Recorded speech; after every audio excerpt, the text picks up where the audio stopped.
we are absolutely thrilled to be sitting here with Julie Andrews, the author of a brand new memoir called Home. Thank you so much for joining Borders today. It's a pleasure, Rich.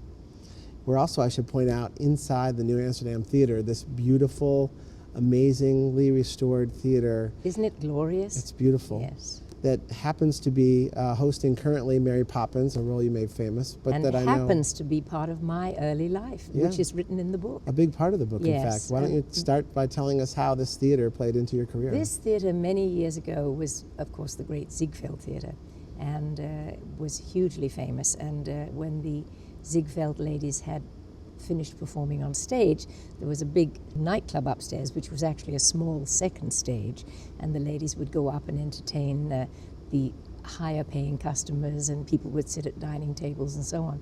It went into terrible disrepair. The whole theater went into disrepair and became just a sort of movie house, and on 42nd Street, along with the rest of 42nd Street, went way downhill.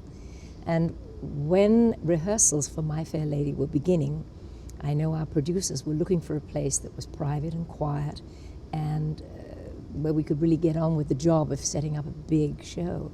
And we rehearsed in the New Amsterdam Roof. Wow. And in the theater up there, which was dusty, and the stage was full of holes, and there was a sort of empty well where the seats had been and a few seats left. But it was perfect for what we needed, which was completely private. And now, of course, thanks courtesy of Disney, this entire theater has been refurbished to the way it used to be. Yeah. And the roof, I think, is still pending, but it's better than it was. Well, and it's just ironic that Mary Poppins happens to be playing here as well. But you also rehearsed Camelot here as well. Yes. So there's a lot of history in this old theater for you. No, it's lovely. But those were such big days. We're going to go way back, because this book really starts when you were very young, your birth, obviously, and prior to your birth. Prior to my birth was my great-grandparents, yes. Yeah, it's wonderful. But what I think is most interesting is that the book begins with a lovely little anecdote about your first words, and your first words being home.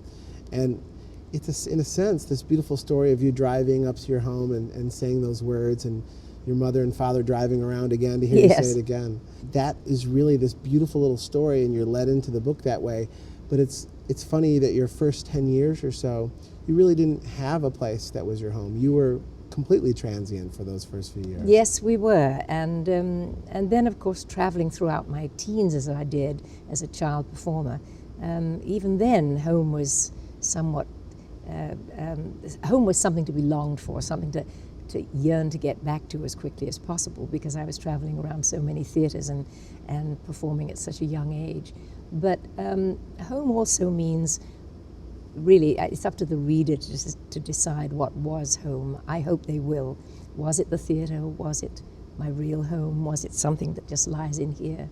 Home means many things to me.